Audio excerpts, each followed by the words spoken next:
quarter of the British economy and employ nearly 10 million people. But 1,000 small firms are going bust every single month. Sorry. This business is on a knife edge. At some point, we're going to have to call it a day. For God's sake, do something. For family firms, it's not just profits, it's relationships on the line. £50,000? No, you'll never see me go. I don't know if it's ever going to get better. You must see some hope. Otherwise, let's not bother with this. No. I'm Alex Polizzi. I grew up in a family business that expanded from one small cafe to become an empire worth billions. Now I'm trying to bring family firms back from the brink. This is a business. You're ruining your health, you're ruining your family life. He's just used to getting his own way, and I'm used to getting mine. This week, a bridal shop in dire straits. What proportion will end up on the remainder rail? 90%. Oh my gosh. With a mum with no brains for business. That is a failure. And squabbling sisters. You could cut the atmosphere with a knife. Will it all end in tears?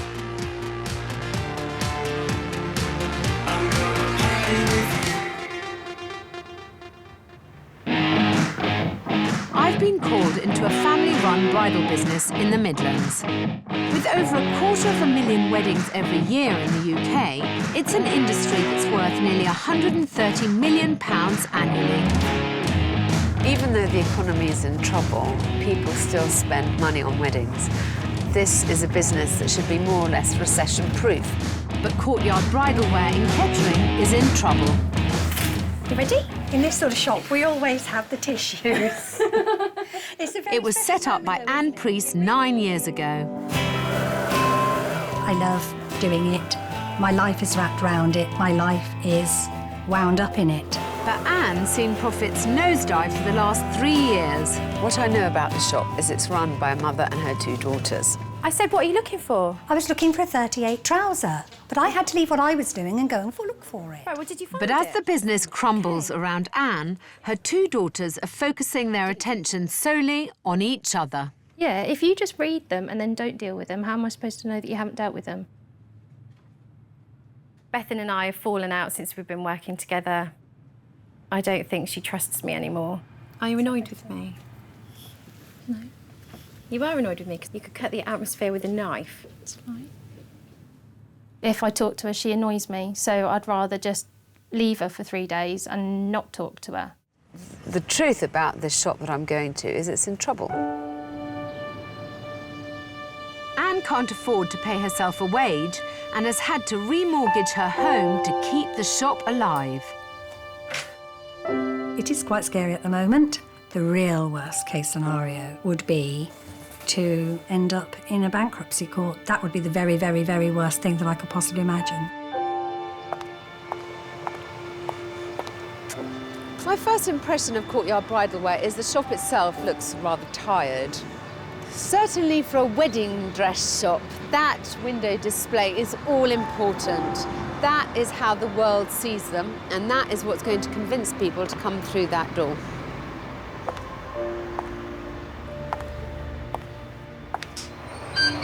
Hello. How are you? Anne, it must be. That's right, thank you. Nice Hello, to welcome to meet Courtyard Bridalwear. Thank you very much. So I've had a little walk past the shop. I've garnered my first impressions. About how many styles do you stock here? Do you keep close track of that kind of thing?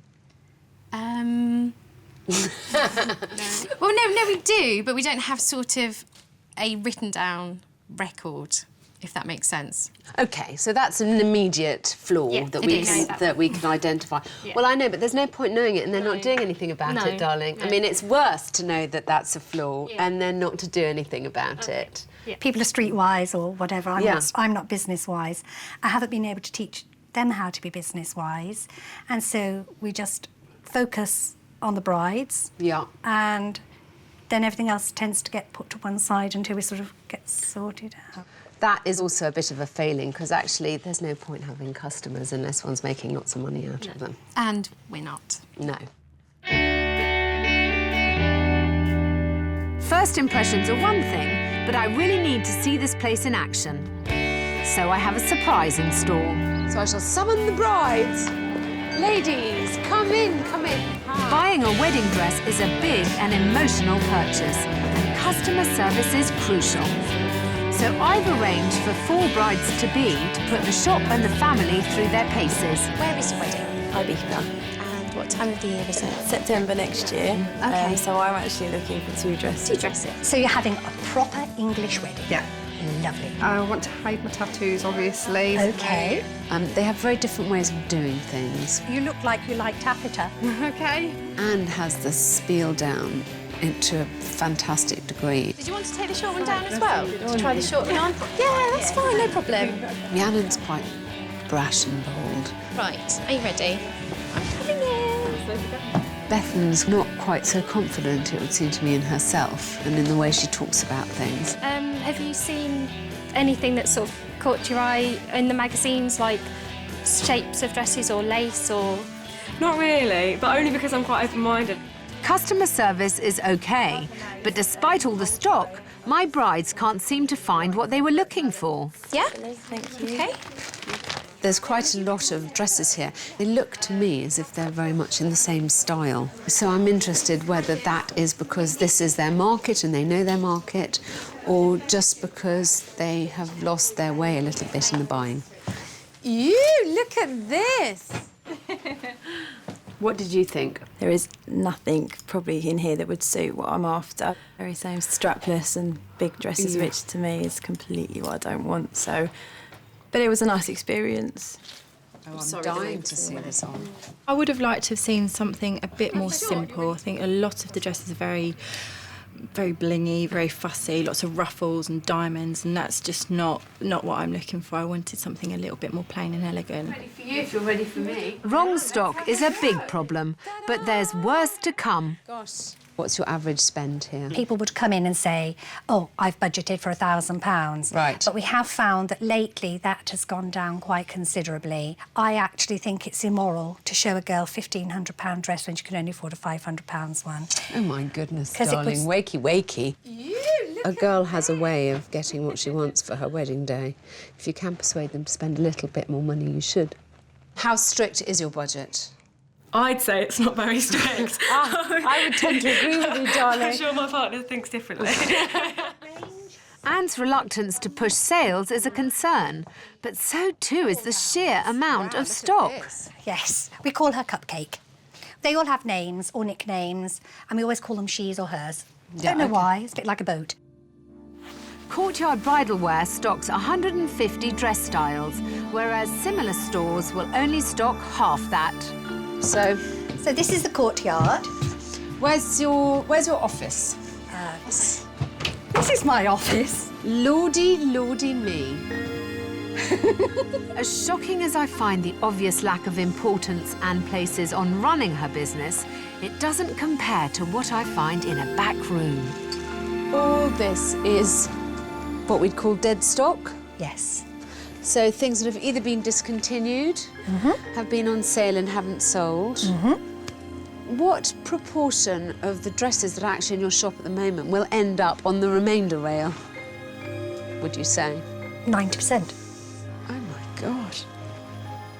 Let's say the dresses then average, to be generous, £500 a dress. That's £75,000 worth of stock you have there. Let's say of which 65 grand's worth will end up. So, I mean, it does concentrate the mind because actually, you know, the margins you're making per dress are very good, but not considering the degree of wastage that there is. OK. With so much of their money tied up in dead stock, Anne not paying herself a wage, and with her home now on the line, it's a bleak picture. I'd like to have a clear idea of what roles are within the business. I mean, you're very obviously the boss. They both still kind of look to you. Yeah, I'm still mum. I keep saying, well, you look after this and you look after this. And then they fall out. And then at the end of the day, I just go and do it myself anyway. Do you think the fact that not enough attention has been paid to the business side of this business, do you think that's lack of will or inability? To a degree, inability, because I've been learning as I went along. I mean, if I said to you off the top of your head, what was your turnover last year?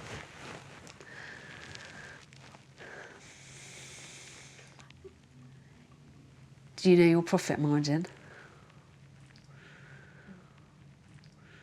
No. I'll be honest, I don't know half of what things mean on the balance sheet. Well, you know that what... I know when it says 5,000 at the bottom, that's what I pay my tax on.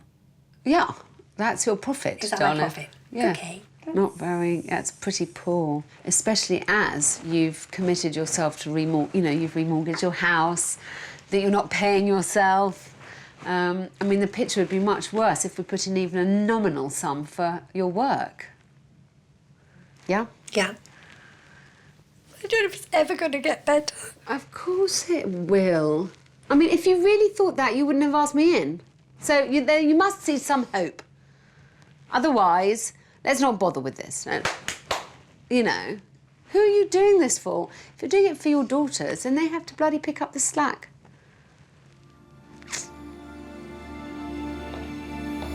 I have 2 months to revamp and relaunch this company, but it's not going to be easy.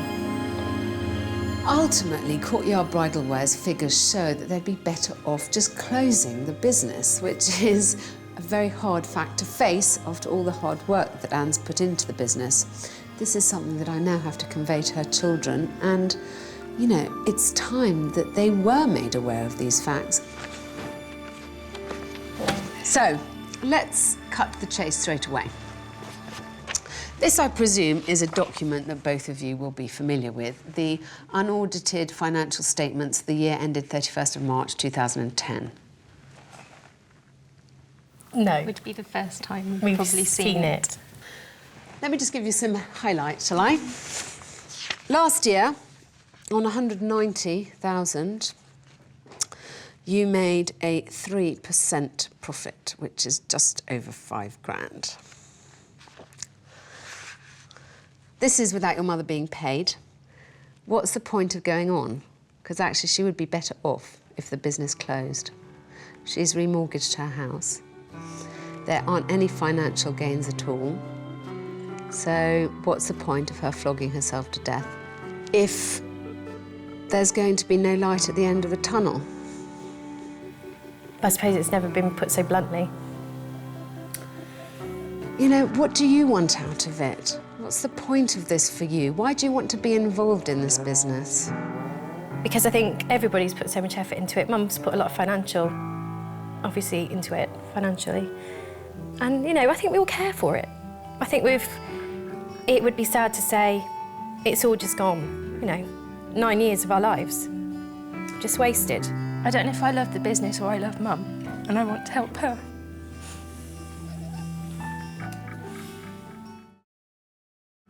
You know, we're fighting for survival. We've got to start boxing a bit cleverer. We definitely were burying our heads in the sand. I think in some ways maybe out of naivety. Deep down inside, I suppose, we knew how the business was performing, but to actually have it said in black and white, I think it hits home a lot. And you do realise that we are in desperate need of help, really. After that reality check, we need to start from the bottom up and remind the Priest family exactly how an enterprise like this works. You buy something, you add value to it, and you sell it at a profit. I've brought them to Northampton Market, away from the claustrophobia of the bridal wear shop, to reconnect with that simple truth. I have a van full of fresh flowers for you. Yeah. And there's about £300 worth of stock here. OK. OK. So it's very simple. I just want to see you set up and run this market stall.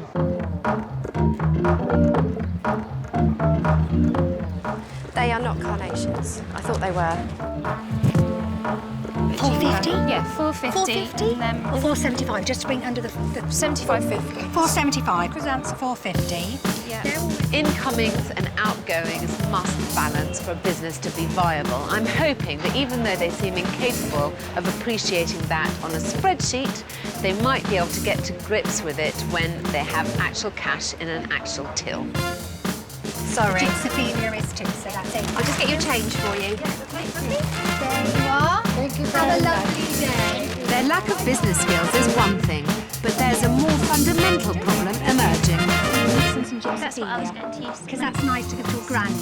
A little granny basket. Yeah? If I do a little basket. Very good. Yeah. The more I see of their relationships, the more they seem like a mother and two daughters rather than business partners. Keeping personal relationships professional was something I had to be aware of when I began working with my family 14 years ago. I would like to say to you something that I've noticed. You talk to your daughters as if they're babies. I don't blame your mother, actually, because I think mothers' instincts are to go on treating their children like their children forever. But at a certain point, girls, come on. I'm sure that in your real lives, as a wife and a mother, and as a wife, people kind of go, and how are you today? Okay? But I want to say to you, I've worked with my family, my uncle, and with my mum very closely, and I think the only reason I survived that experience, which can be very, very bruising, is that she knows that I'm a woman to be reckoned with. And so even though we disagree, and she criticised me massively, and I've had massive fallings out, we met and we disagreed as equals. Yeah. You do have to understand that, you know, you're not just your mother's daughters. No. You're women, and you have to, you know, you have to show that you have something to bring to the party. Yeah. Okay? Yeah. 2 bunches of roses for £9. Nice bunch of red roses to give somebody Or 2 special. bunches of flowers for £5. They managed to make a small profit today, but it's the relationship between the three of them that will really hamper the business. Not only is the mother-daughter relationship troubled, the two sisters also constantly bicker. I do resent my sister. In my head, she thinks of herself first and doesn't think of the business or mum or me. The rift between them is, I feel, the fact that one has children and one doesn't. Sometimes I don't think Bethan quite understands how tiring it is. But then I suppose she thinks, well, you know, you made that decision to have them, so you've just got to deal with it. I feel guilty for having children, but I shouldn't really feel guilty because they're my children. When you do have a babysitter, you still come at the end when we've all set up and everything. Then you have to go home quicker, and then you don't have to do any of the beginning or the end, which is the hardest one. It's because I can't get babysitters. I can't necessarily rely on some family to babysit. It was the same But before then- you had children. It wasn't. Yeah, it was. No, it wasn't. I feel like I've kind of let everybody down. Sorry. I need to keep the momentum going if this business is to turn around. So, the following week, I'm back up in Kettering. On average, brides are prepared to travel 2 hours to find their perfect dress. So with the shop slap bang in the centre of the country, their potential market in the Midlands is huge. What does this window display say to you? I think it needs something bigger. Yeah. Something that's wow. Excuse me, but if the shop isn't enticing, they're unlikely to get anyone travelling more than 10 minutes to buy a dress here. You like it? You've got to look kind of Yeah, no, I don't know. Too much going on. If I was a bride to be, I wouldn't know where to start. A bit shoved in, if you like, but you just don't see the full design of them. It just looks like a cheapy shop where they just put everything on. Do you find this tempting? No. Why? It looks like they just brought their old dinner table in and stuck a few shoes on there. So, the shop isn't shouting quality to locals in Kettering, but I want a professional opinion. Carl Makeover is a retail design expert who's worked with many of the biggest high street names, like M&S and Sainsbury's. Carl. Hi, Alex. How are you? Very well, thanks. Thanks so much for coming. Want to know your first impressions? I think from the outside, the windows are a little bit sad, really, a little tired. I think there's a lot that could be done to give them greater focus and look a lot more special and more professional. So you want one absolutely fantastic dress, displayed to its absolute best. As you walk in, the first thing that hits you is this. Yes, actually what you should see in this main sight line is a really fantastic display. Yeah. So moving the service desk to a different part of the store would be a recommendation. This is kind of the dwell space. It's where you first orientate. You come in and you get a really immediate feel for what the business is all about. Yeah. You need to hook people as soon as they come in. Absolutely. Quite simply, I think this is not an environment where you need a kind of pile 'em high, sell it cheap approach. Are we in a bridal shop or are we in a dry cleaner's? Yeah. And into the main body of the shop. First impressions is it's a bit of a kind of a mishmash, and there's lots of different things going on. The shop fittings are very mixed up. There's classical, modern, country, everything goes. And the lighting is quite poor. Thinking like a customer, you probably want to feel incredibly special, and probably a little bit girly too. So something which is romantic, sophisticated, very indulgent is really what you should expect to find. And this is why something like a pine table really doesn't cut it. Happy shoppers buy more, so they have everything to get right. An overhaul on this scale will take a lot of work from a united team. Maybe that one's been done. Right, well, we need to go and check then, don't we? All right, we will go and check. And yet, tensions continue in the shop. No, but at the end of the day, you promise too much. At the end of the day, yes, I do. And you don't think about everything. You just kind of say, yeah, I can do it. And sometimes you just can't. Can you? And you have to say, no, I can't do it.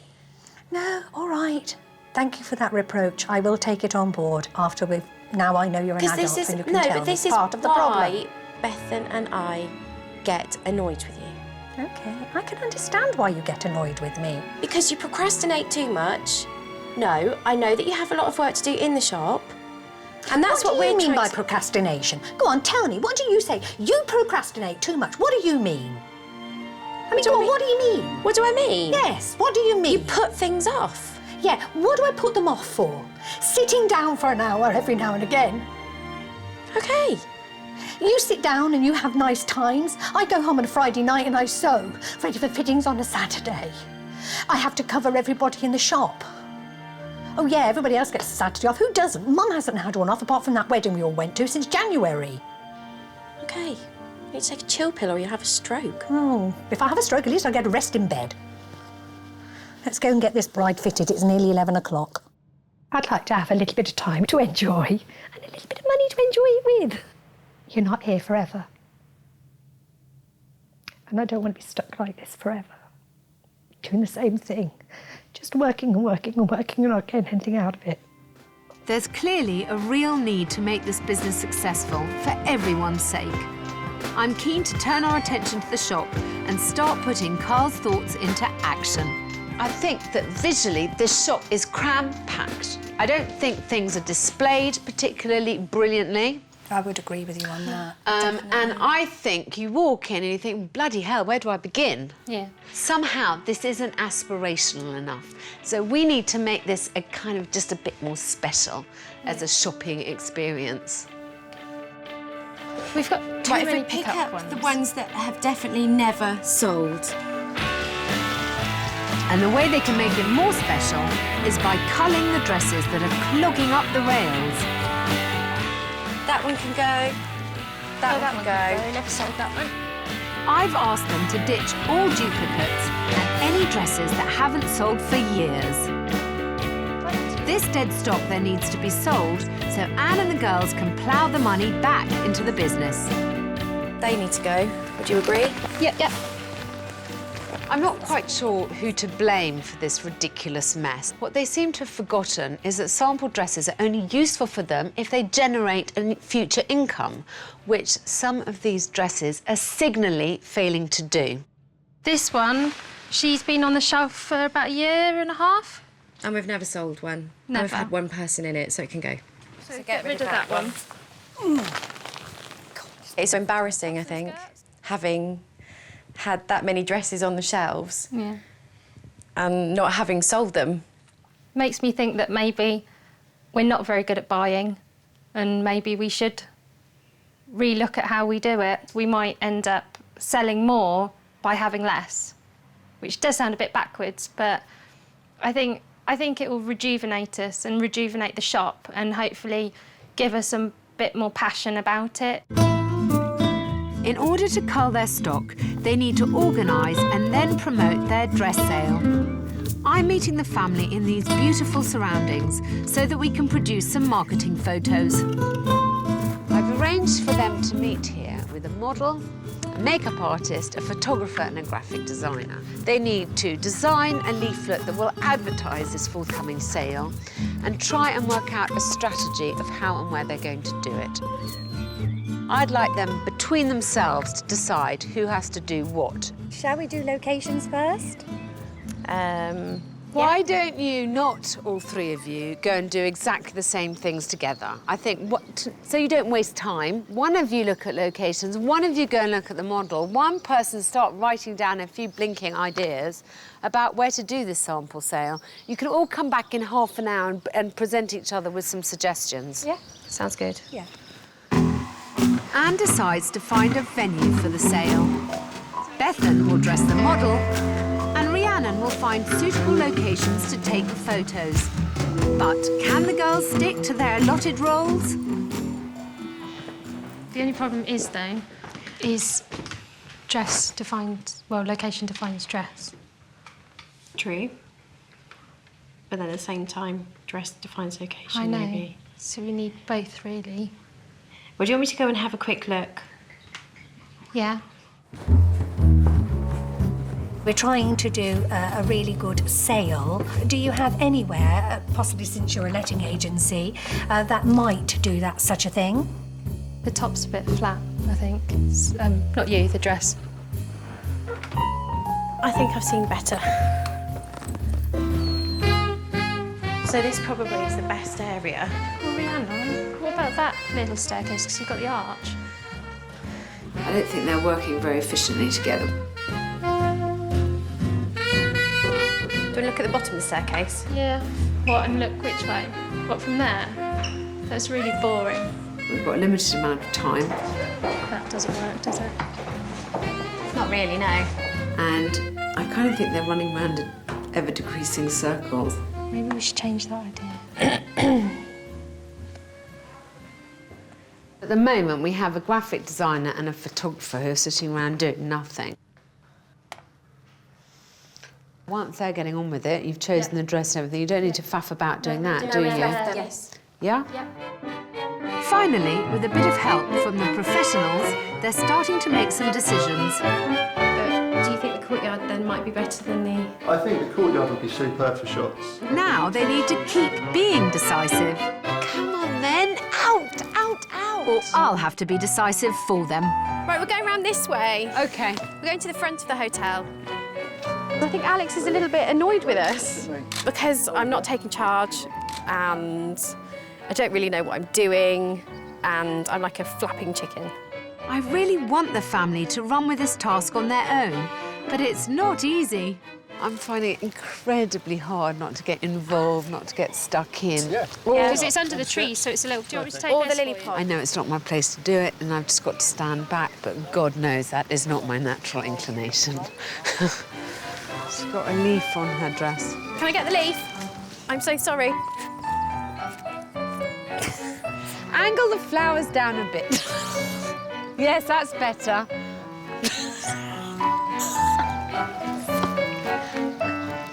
You know, you can't waste an opportunity like this. Why are they not doing it here? It's just the perfect place. Why aren't we doing it over here? We are coming over there.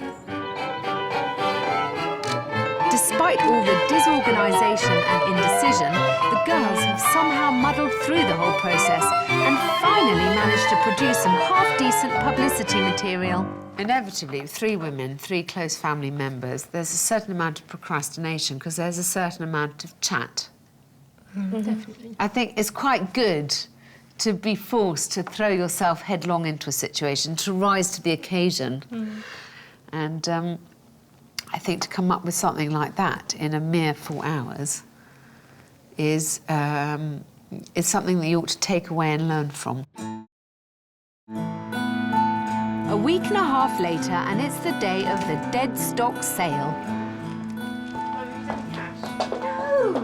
Despite having worked well together at the photo shoot, with the pressure starting to tell, they're reverting to their bickering ways. Rihanna knows I haven't had time to do anything about the cash tin. Then she says, have you done the cash yet, Mum? There's a lot riding on this sale. It's a chance to get rid of the dresses that are clogging up their shop. I'm worried about how many people are going to turn up. I'm worried that nobody will turn up, we won't sell anything. It would be very, very depressing if we go with 150 dresses and we come back with 140 dresses. I think we'll just feel like it's been a disaster. Anne and the girls need to recoup as much cash as they can to upgrade the shop. To cover our costs, I worked out we need to sell 7. Best case scenario is we don't have to pack anything up and go home, yes! There's really expensive dresses here that are worth sort of £2,000 and we're selling them for £149.99, so people are getting a great bargain if they turn up and buy them. I'm quite pleased with the way we look. I think it looks OK for a really cheap sale. Just got to hope that people come now. As soon as the doors open, the brides flood in. We take up this bit from here.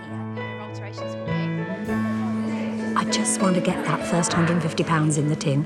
That's all I want to do today, and I'm just sitting here saying, please somebody buy something, please somebody buy something. Oh, I like that. I think that's lovely. Try those 2 on first, and then we'll come back for this one. I think it's beautiful.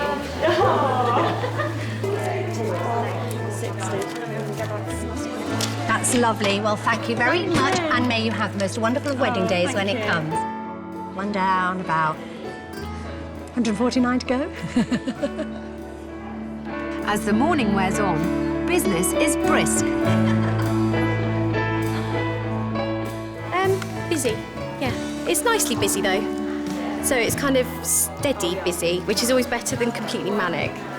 So, yeah, it's quite nice to be busy rather than standing around twiddling our thumbs. 160. I love this taking money thing. Oh, thank you. One more and we've paid for the sale. So anything after that will be ours. So that'll be good. So only another 4.5 hours to go. Just as they start to cover their costs, sales slow right down. Here we are standing around at 3 o'clock, and we've got another 2 hours to go, and we haven't seen a customer since 1. That, to me, is a failure.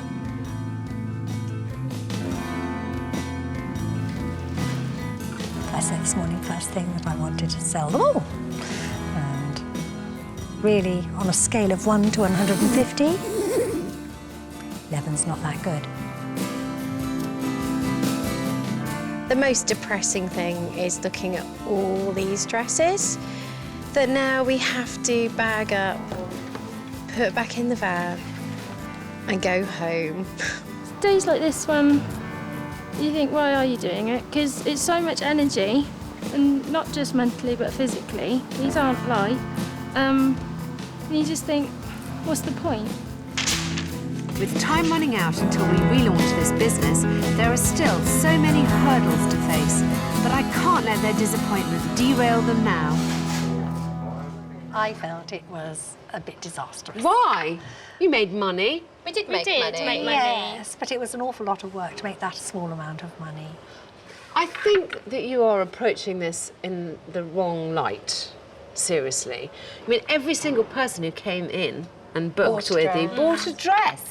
I mean, that is an amazing hit rate. Yeah. And I think what you need to always do is step back from every situation and think about it in purely business terms.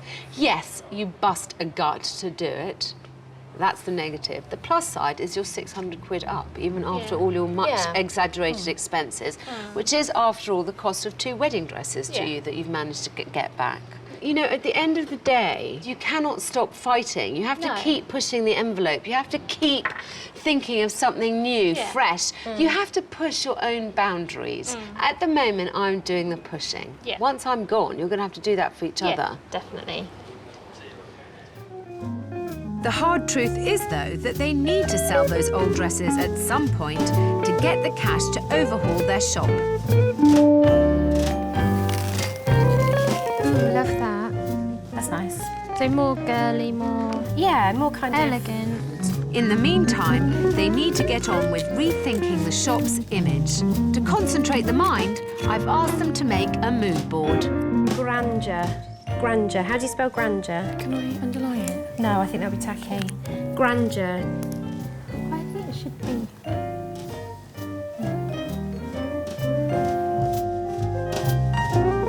Having a strong image and brand is really important to making your shop stand out from the pack. But how far should this rebrand go? I'm going to Brown's Hotel in central London to meet up with a woman with impressive business instincts, my mother. My family have owned and run the Forte Hotels Group since the 1950s. We've rebranded the company several times over the years.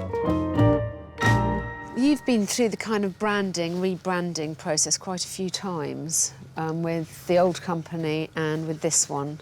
What do you think you need to keep in mind? I think you can't drastically rebrand because people know your name, they know what you're doing, and if you sort of start putting something new forward, they think, is it a new company? Yeah. What's it all about? I mean, we went from RF hotels to Roccaforte hotels. But the elements have still stayed Yes. there. I mean, I'm asking you specifically because I'm looking at this bridal shop.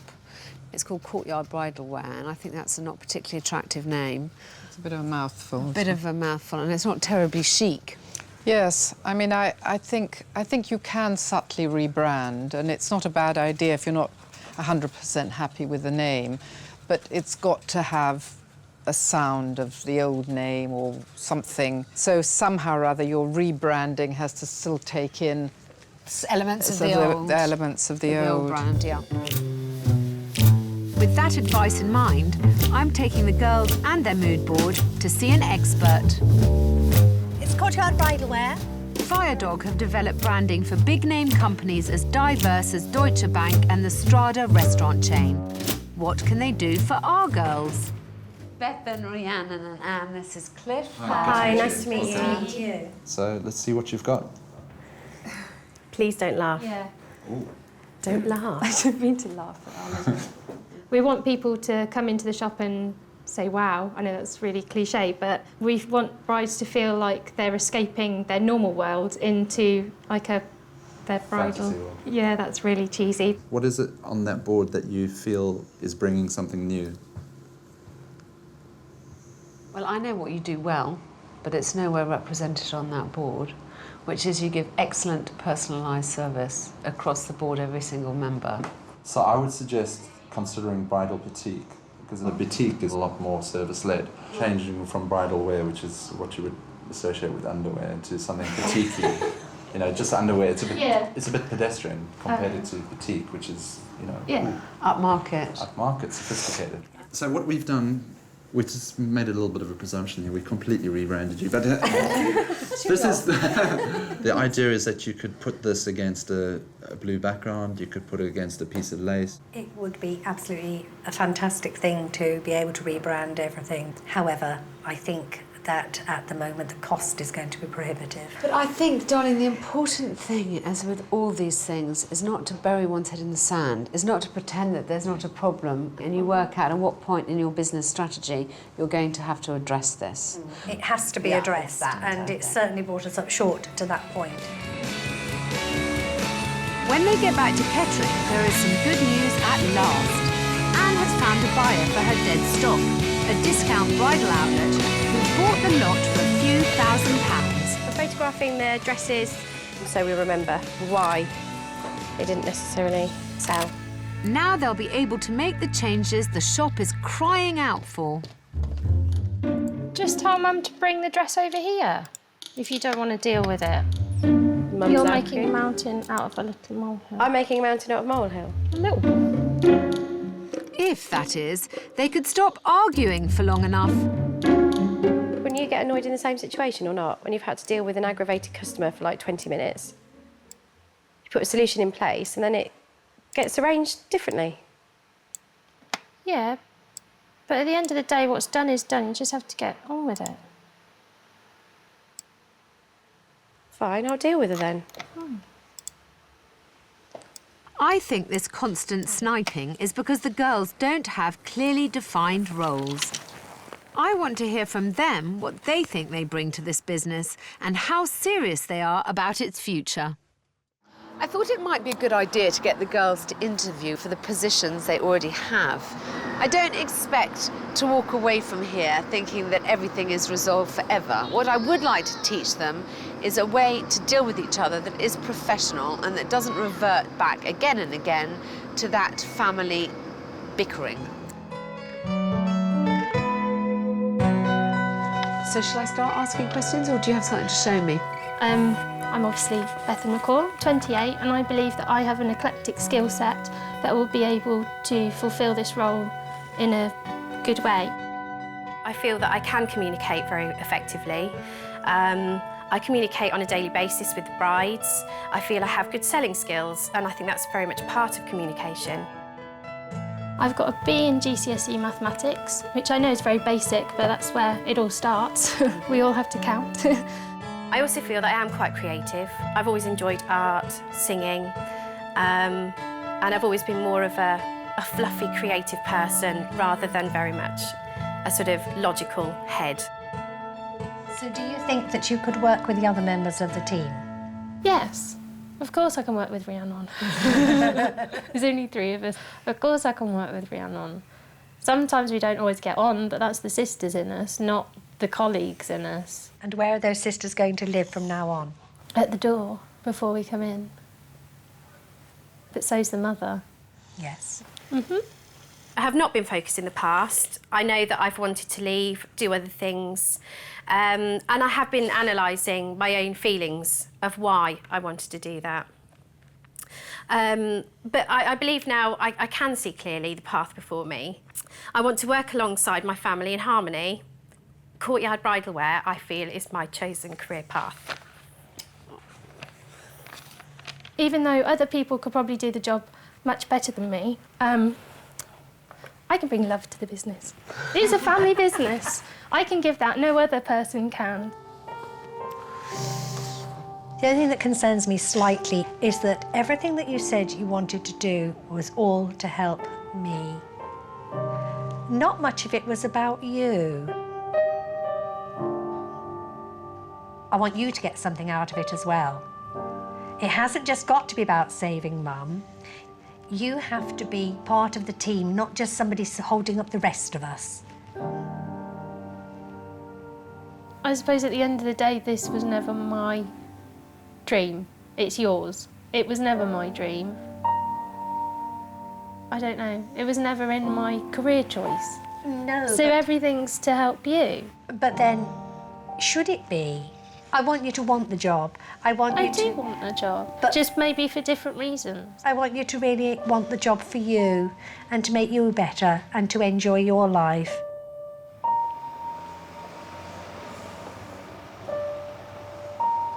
The thing that came up most was how one is much more enthusiastic about the business and the other one seemed to be much more about you helping me.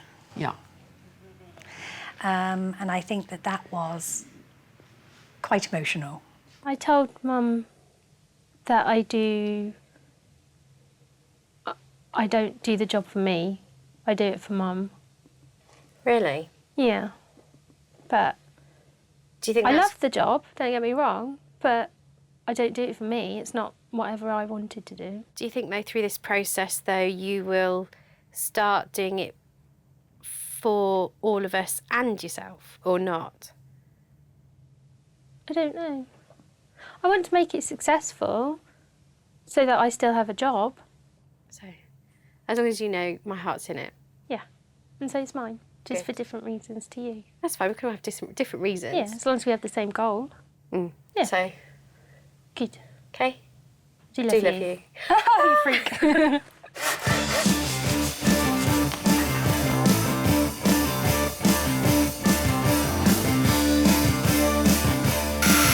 I think the refit is going to change the way that everybody perceives things. Oh, is that a sign? I think the perception of the shop as a whole is going to be more upmarket and a little bit more modern. It's like the rebirth of our business, I suppose. Out with the old and in with the new. Once people see that as being the look of the shop, they will see that as the look of the dresses. The girls can now reevaluate the kind of dresses to buy to suit the new image of their business. We've made the decision that we are now no longer stocking anything under £700. The lower priced dresses, we were actually almost paying to sell the dress. They've also taken steps to get a better grip on the business finances. When they say to you, you need to make 10% more profit, Yeah. it's not magic. I now know the difference between gross profit and net profit. Now they just need to finish fitting out the shop before they reopen. Tomorrow. Oh, shit. Do you want me to help you with that, or are you all right? Rhiannon! I'm sorry. Well, even so, you don't need to swear. It's only one pin and it won't go in. Stress levels are a little bit higher than perhaps normal. I'm going to have to take it a bit easy. My back just tweaked. Oh, no. Oh, God. No. I'm all right. Come I'm and just sit down warning for a you, I minute. can't do much, that's all. No. Has anyone got any sweets or anything? I'm so lacking in sugar. You've got to be careful of it, because if your back goes right at this moment in time, Rhiannon, it would absolutely do the family in. Yeah, I think she's a little bit stressed. Just a little bit. Stressed is like, oh, I feel a little stressed out. I feel much more than just a little stressed out. I really feel beyond stressed out. Don't you look at me like that. See, that's the sort of attitude that you and Beth both have. Roll your eyes, shake your head. Mother will just go away, won't she? I think saying that I feel stressed is an understatement. There's no way we're going to open tomorrow. Absolutely no way.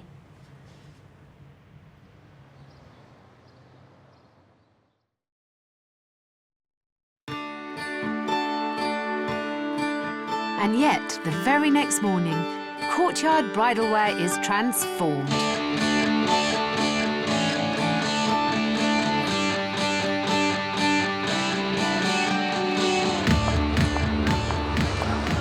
Wow, that is a really fun window display. If people don't stop and look at that, I'll be very surprised. It's kind of provocative and witty and charming.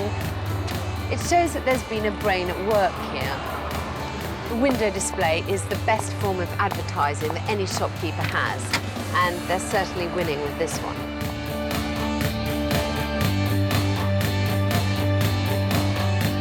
What a difference! I'm thrilled and amazed.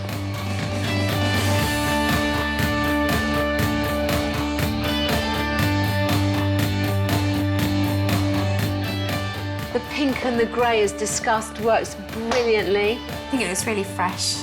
Yeah. And inviting. And girly. And feminine. Carl hated the desk, the cash register and everything being there. And now that it's gone, I really see what he meant.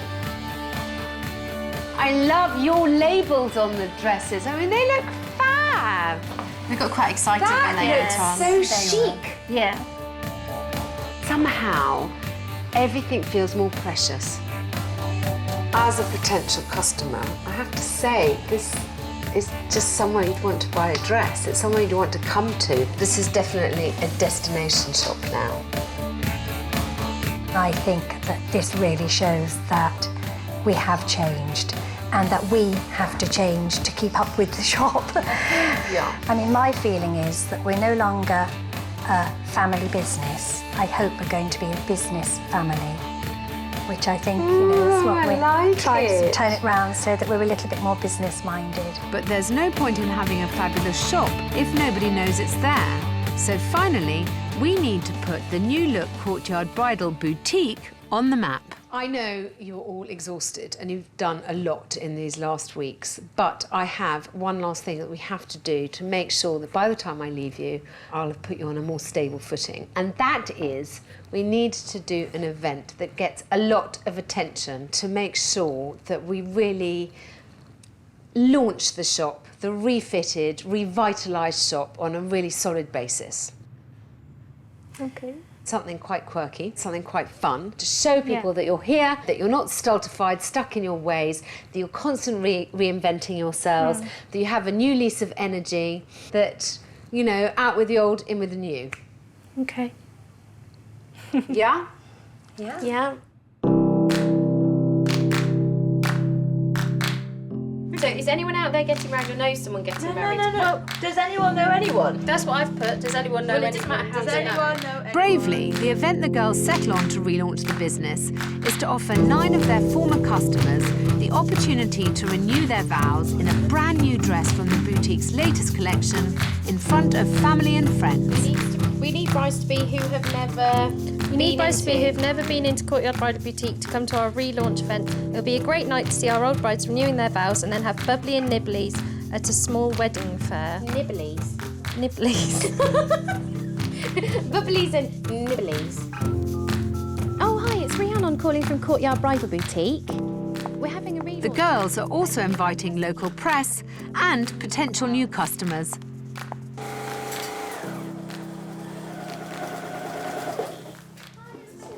What's been happening? What's been going on? Oh, we've been busy. Yes. Rhiannon and I took on most of it, primarily just to give Mum a little bit of a relax and to catch back up with all the alterations and everything. So Rhiannon did quite a bit. She did most of the initial supplier talking to and everything and the talking to the church. I rang quite a few of our older brides from sort of 3 to 6 years plus. The first one I spoke to, unfortunately, wasn't married anymore. Oh, so I did get on the very first person I rang. But she found it so hilarious. She came in and started talking to us for half an hour. So bless her. Good. And she said she'll come back to us if she gets married again. So that's always good. You look lovely. And before you know it, the event is upon us. The brides are starting to arrive, and this is the key time now. We need to make sure that all those brides get ready, that they're taken over to the church on time. We're doing 2 at a time. Okay. No, make yourself look lovely. They're fine. They're sitting having a drink. They're all having chats. They're enjoying themselves. It's a bit too early to tell how it's going, really. We shall see. I suppose it is going to be frightening with the press looking at the dresses. Look at this, all the back and the flowers and the detailing. It's lovely, darling. At the end of the day, we've done our best and the girls are happy and the girls look beautiful and that's all that matters. Oh my, you look lovely, darling. Well, I was really excited about renewing my vows. I just hope my husband doesn't look quite as scared as he did last time.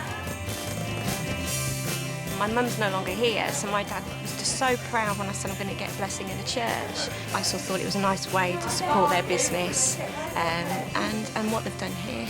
Amazing. Right, ladies, you all look gorgeous. Thank you so much for coming, and let's go and renew your vows.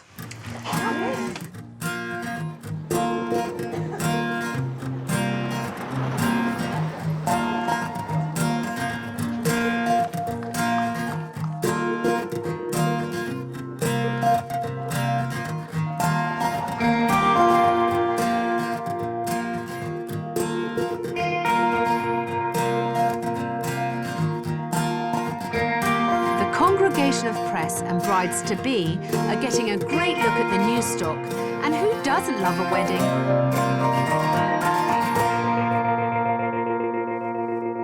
God is love, and those who live in love live with God.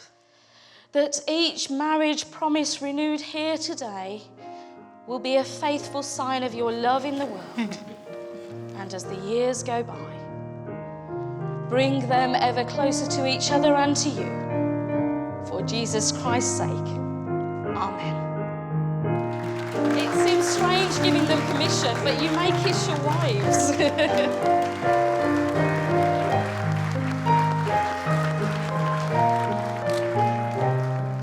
had a chance for a good weep, the girls must wipe their eyes and get back to the business of business. Do you like any of the dresses you saw today? Yeah, I saw a couple that were really lovely. Which one did you like? There was a really nice lace one. If you like lace, we can probably find some very nice ones. Where is it? You see on Saturday? As well as brides, the event has also caught the attention of Belinda Hanks, a journalist from a big bridal website.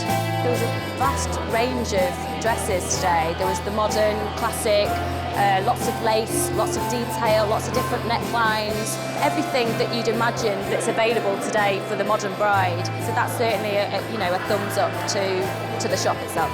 Have you made an appointment already? Or you have? When's it for next Friday? Next Friday. We'll definitely be featuring them on the site and hopefully giving them some celebratory editorial on the site as well. So with appointments being made and articles being written, I think we can call that a success.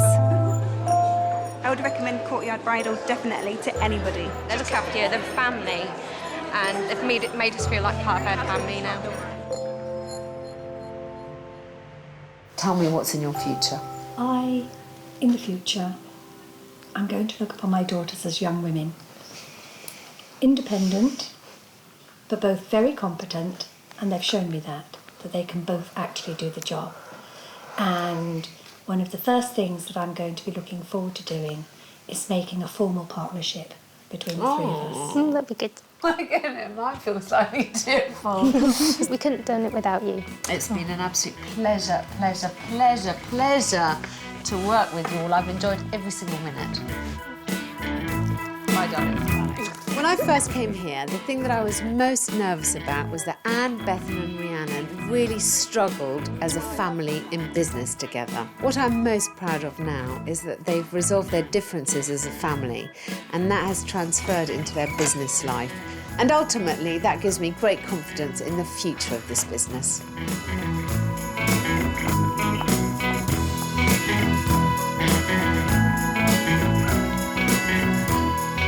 It's been 4 months since Courtyard Bridal Boutique relaunched.